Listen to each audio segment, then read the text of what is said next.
He's like, I'm not saying any shifts have to happen now, but I just want you to know in 5 or 10 years of Elevation Worship is still just the three of y'all. You haven't done your job as a worship pastor. Wow.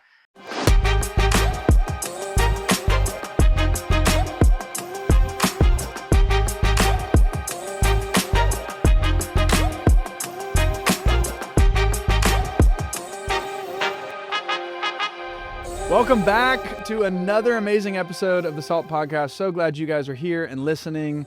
I feel like we need like a fun cold open sometime. Maybe we can like dream up. Yeah. Best movie you've seen in the last 5 days. Breadwinner, Nate Bargatze. What about you? I don't know. I caught you off guard. You did. I was like, I haven't watched movies. Gotta be quick wit. It's been K-dramas and old 2000s teen dramas. All right, so it's Yeah. August now. Mhm. Two big things I want to say before we jump into today's content. Number one, school has either already started, like the state of Georgia has already started. So if you're in Georgia, we see you.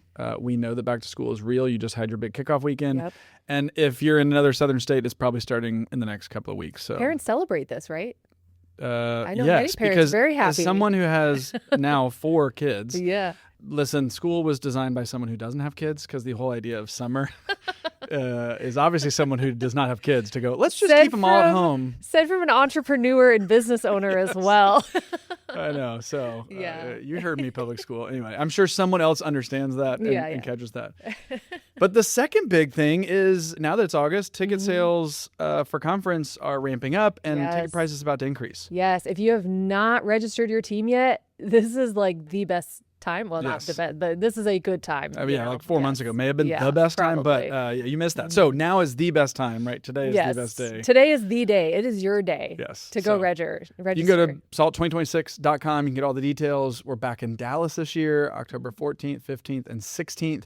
We would love to have you. And it's really fun as we hear stories of all the people who come back. Yeah. Our alumni rate, which should say something of like how good conference is, it's the highest it's ever been in the last couple of years.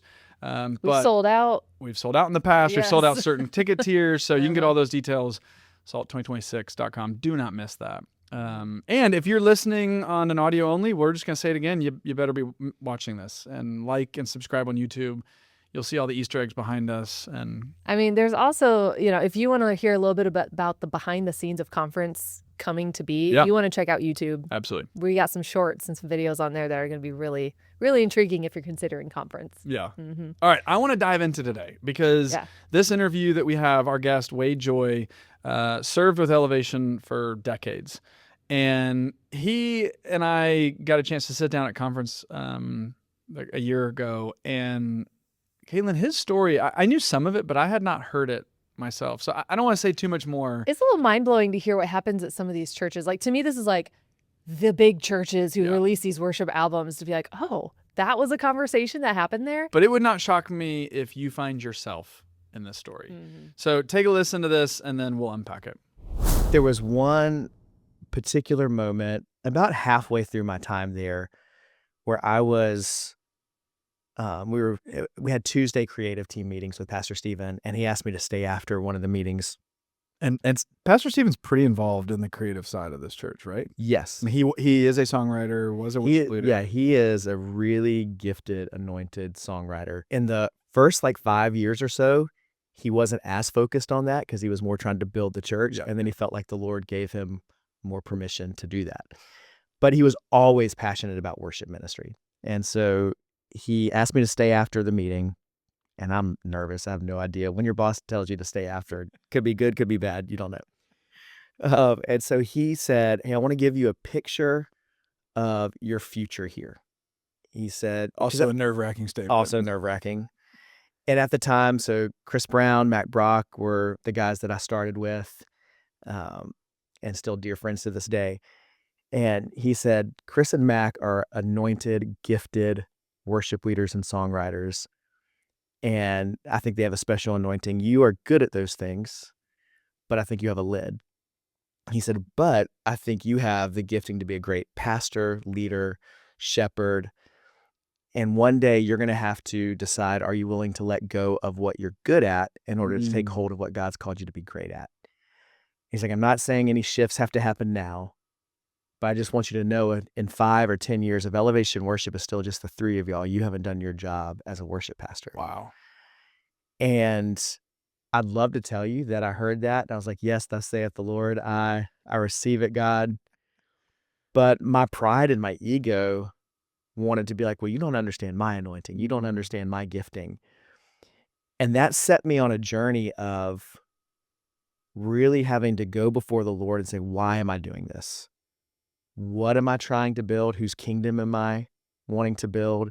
And regardless of what I think my gifts are, if the Lord has called me to plant myself here in this season, then what is the best use of my role, my talents, and how can I submit to my leadership? And over the next couple of years, God took me on a journey of learning how to get more excited about championing other people and doing the things that I wished that I would do one day. And it really showed me the beauty of what church is supposed to be, of empowering the next generation, cheering on the next generation, and how mature ministry is being more excited about what God does through others than what he does through you.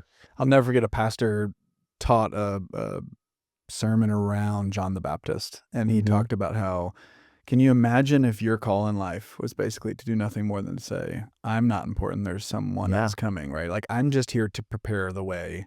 And I feel like you were in a John the Baptist moment, like not necessarily prepare the way for someone else to step in, but to shepherd, not necessarily be in the spotlight. You were kind of the like secret society behind the scenes. Yeah.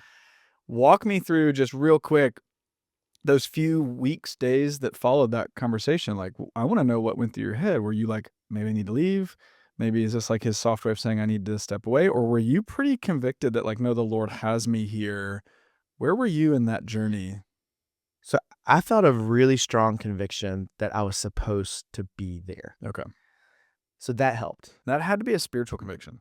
Yeah. It wasn't fun at that time, but I remember driving home from that meeting and I walked into the house, barely said anything to my wife or my kids. And I go up and I'm having this pity party on the side of my bed, just like, why, Lord, why? And I remember about 10 minutes in, I noticed that my Bible is on the dresser. And I'm like, well, maybe I should see what God has to say. And so seeking answers.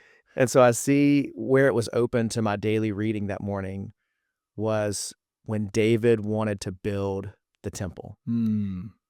And Nathan comes back to him and says, this is a good desire, but it's not for you to do. It's for your son Solomon to do. And in that moment, I didn't feel like the Holy Spirit was saying, you're David. But I did feel like he was challenging me. Are you willing to play a different role in your dream than you wanted to play? Wow.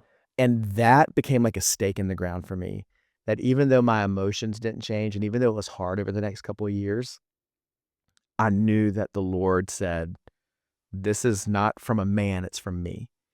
And I think if we can realize that if God has you in a place, even if you're not getting to experience everything you want to experience, trusting that where you're at is from the Lord, and that if he has something else for you, that will come in his time.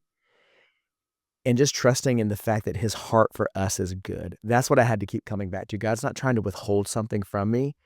He's trying to produce something and grow something in me. And so that's what I try to help worship leaders a lot with today is it's so easy to chase after our dream, and we like baptize our preference and say it's our calling. And a lot of times you don't get to walk in that. And so if you have said my purpose or my calling is my dream, and then that dream doesn't happen, does that mean that you have no purpose anymore? Right. Or you have no calling anymore? So we have to root it in something deeper. I tell people you got to find Christ in that calling. Yeah. Not yourself. Exactly. Yeah. You've got to realize that as Christians, I think our purpose is portable. Like you take it with you wherever you go. So good. You take it into a job you love. You take it into a job that's hard. You take it into seasons where you are doing everything you wanted to do. And then you also can display the character of Christ in seasons where you're getting nothing that you want. And I think all of those are formative processes of discipleship that God takes us through. That definitely sounds like something that I have been through, that maybe you've been through. I think people can identify with everything that Wade just shared. But it really reminded me of some clips I've been seeing, and something that one of our SALT keynote speakers has said. Who's that? Mike Donahue. Oh, 10th Avenue North. Yeah. Lead singer, lead writer, I think. Frontman. Yeah, frontman of 10th Avenue North. Both iterations of 10th Avenue. Yeah, he was the first person I ever heard make this statement of your calling versus maybe what your talents are. Yeah. And I think we should play it? I was like, I think we should play the clip. Okay. I won't do it justice. Okay, let's play this. Kids would come up to me and they'd say, when did you know being a musician was God's will for your life? I go, oh, it's not. And they go, what? If I believe that being a musician is God's will for my life, what happens if I get in a car accident and I break my throat? I can't sing. What happens if I break my fingers, can't play? What happens if my brain gets injured and I can't write lyrics? Have I missed God's will for my life now? That's so convicting. I mean, just like what Wade was saying, like it's convicting to think, we're taught, find that thing you're good at, and that's your calling. That's what God put you here to do. I think it's dangerous to put that amount of weight on your calling too, and say the Lord gave this to me. And I've actually been convicted myself. I feel like I've said many, many times before that like the Lord called me to start SALT, but I am really careful to not ever say that like it is my life's goal to do SALT, because then that puts so much weight on like, oh, this has to work or else this can't be of God, right? Yeah. And then you start going into this whole sort of side mind depth thing that like kind of leads you totally astray. Yeah, I know when I first heard that from Mike Donahue, I took a moment and I just sat back. I was like, okay, what do I think? Because I've always struggled being like, what am I good at? What was I called to do? And thinking it was a thing like being a musician or an artist or a writer. And I took a moment to be like, hey, maybe I'm blessed with the fact that I've never been like, oh, here's that one thing that you're good at. But also just convicted to say, okay, have I been holding on to something like that? Have I put my identity in that too much, that if it went away, what would I do with myself? Yeah. But I think that's a real thing. And I think what Wade talks about in this conversation, which is so rich, is this idea of identity and being able to kind of lay it down at the foot of the cross to basically say, this is something for you, Lord. Like, and I think that's what Mike is talking about. His comment is it's not about what I do. It's about how, or the posture of our lives towards God. And I think, I see this all the time. Eric Erickson has this sort of idea called identity foreclosure. And it's really this concept that like when people retire, or like when athletes get like injured and they like can't perform their profession anymore, they don't have anything beyond their kind of current job or their current sort of status, if you will, of like their vocation. They kind of fall into like grief. They lose their purpose and they have what he calls psychological distress. Michael Jordan talks about this. Yes. Yeah, he's done some interviews where he's like, all I had was basketball and suddenly I didn't have that anymore. Like, what do I do with myself? He goes and plays baseball. No, I'm just kidding. But well, golf. Yeah. But I think that like that is something that speaks so true to, I'm in a lot of entrepreneur circles. And one of the interesting things about some of these circles is you eventually, as you meet a lot of business owners and entrepreneurs, you meet people who sell their companies. And if they've spent 5, 10, 15, even 25 or 30 years working on one thing. Most entrepreneurs are a lot like pastors or creatives in the church or technicians, where like they pour themselves out because their passion is their hobby. Yeah. Their hobby is their job. And so because of this, when they're gone, they are like totally lost. Like, what do I do with my life? In fact, my wife That's is why always told me that. retirement's dangerous for people. It is. Yeah. And then I think the flip side of this is I think we overwork ourselves, and we never actually rest and live in the peace of Christ. We just kind of live in the doing. But I think this is how we get doing and being all mixed up, because when our passion becomes our purpose and our purpose becomes our vocation, when all that goes away, then now our passion, purpose, and vocation is all gone. Say all that again really fast. No, I'm not going to try that. But yeah, it's dangerous. We have to set those personal boundaries. We have to know, I mean, that seems so juvenile to say, but our identity in Christ and not in who we think we are, who we think we're called to be, the thing that we're good at. Because it could disappear. And then who are we? We need to know that outside of And it makes me things. think of John the Baptist. It makes me think, he obviously talks about Solomon here. It makes me think of many people in Scripture who, Moses specifically, right? Moses wasn't allowed to go into the promised land, but he had to lead everybody there. John the Baptist had to prepare the way for, Christ. And I think there's something interesting that like we have not made it sexy in the church. And I know I intentionally am using that word, to be the number two. Yeah. We, I think, kind of fight to kind of be the number one. There's a guy named Quincy Jones. Are you familiar with this guy? I know the name. I don't know how. Okay. So I think I'm most thinking an people may actor? know the name Quincy Jones, Okay. but maybe not. If Yeah. you don't, like real quick, he has the best-selling album in the history of recorded music. But And we don't know his name? yes, and that album is Thriller Oh, my word. by Michael Okay, Jackson. Okay. So Music he behind has the 28 scenes guy? Grammys. Yeah, Okay. he's Oh, my kind of, word. but he has 28 Grammys. He produced We Are the World. Okay. And like every famous person alive in 1985 was all in one room, right? So Oh, Frank yeah, Sinatra, Ray Charles, Aretha Franklin, Michael Jackson. I mean, this guy's resume is genuinely insane. And with, this summer, that Michael Jackson movie coming out and a part 2 coming, I'm sure he is just coming up again for Talk people. about cultural relevance. Yeah, I didn't yeah. even think about that. But like I think about him when I think about John the Baptist. And so track with me for just a second. But here's the part nobody talks about. Quincy Jones was actually a killer musician himself. He was a world-class trumpeter, arranger, jazz musician, the whole thing, right? But instead, what made him a legend and why I'm talking about him today is not because he won Grammys on how good of a trumpeter it is, right? Or a trumpeter he is. No, he basically walked into rooms and made other people undeniable, right? I mean, the story ultimately is that Michael Jackson literally like showed up at his house one day as a teenager and was like, "Hey, can you help find me a producer for my music?" And Quincy Jones responds, "Yeah, sure, I'll do it." Just found one? Yeah. And it's like, I love it. Over all the objections of Quincy Jones's record label and even at Michael Jackson's record label, who basically was like, "No, Quincy's too jazzy. We don't need too jazz." Is anything about Off the Wall, Thriller, or Bad, the 3 maybe most popular albums that were ever released consecutively, Yeah. is anything about that music jazzy? Too jazzy for MJ? Yeah.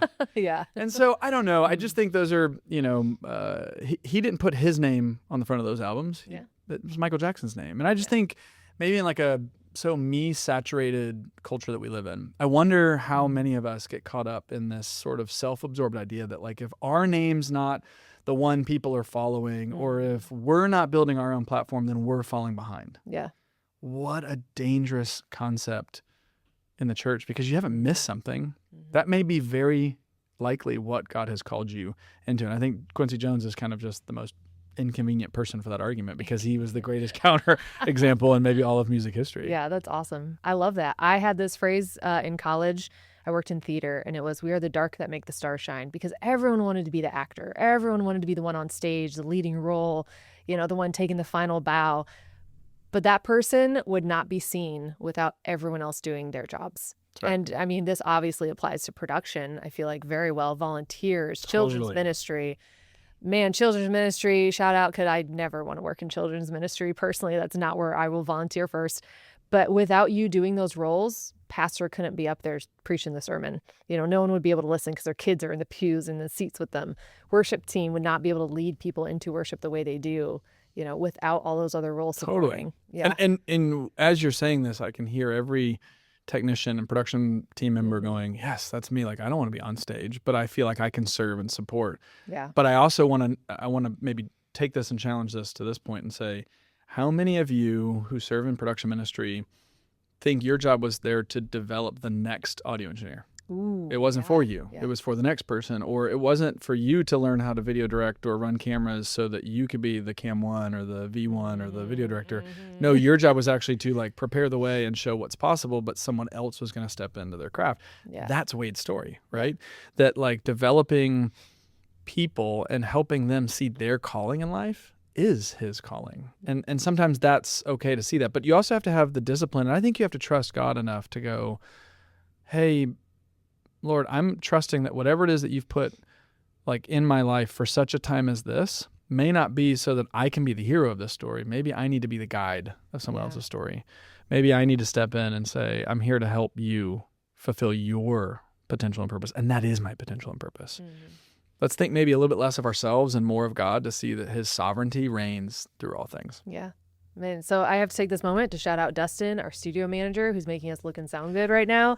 And then Luke, are you going to go home after this podcast to just think about what happens if one day you can't be an entrepreneur? Probably. My wife and I talk about it all the time. Oh, There's good. no You're already in a question. healthy spot. Yeah. But wait, before we wrap this whole Yeah, thing, I was like, I feel like you have one I more have name. I something. can tell the twinkle in your eye. One more thing to drop. I stumbled upon something the other day that I just feel like I can't get out of my mind. Okay. And I feel like it's kind of actually fits a little bit of this, maybe in some context, but it may be but if nothing else, this is just a fun thing everybody is going to maybe talk about at lunch today with your staff. Have you heard of the name Solomon Ray? No. Okay. Let me, I need to just preview this for you. So let me just get Good, ready. strong Bible name, though. Yeah, Solomon Ray. So let me play you a little bit of Solomon Ray's music. Okay. Song called Find Your Rest. Bluesy? Country, yeah.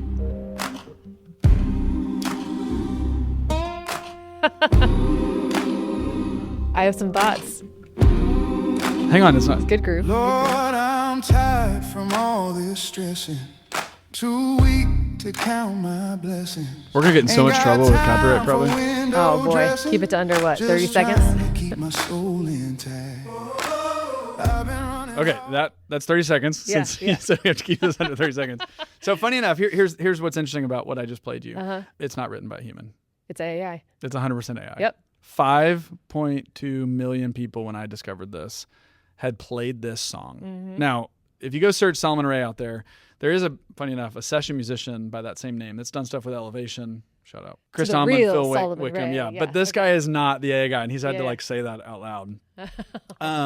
I really do feel like that Find Your Rest song is actually decent. You should I am listen to it. convicted by you right now, Luke, because I listened to some AI music, and it's some of my favorite songs right now, and I hate that it's written by AI. So I discovered this a while back because Forrest Frank did this Mm-hmm. whole thing of like the number one song on iTunes and the Christian thing is not a human, it's AI, and I was like, ooh.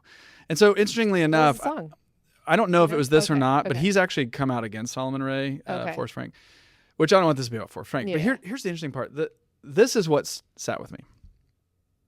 There's a worship pastor in Cartersville First Baptist in Georgia, right? So you guys just got back to school. I don't know if John Huff is listening to this, but if you are, shout us out.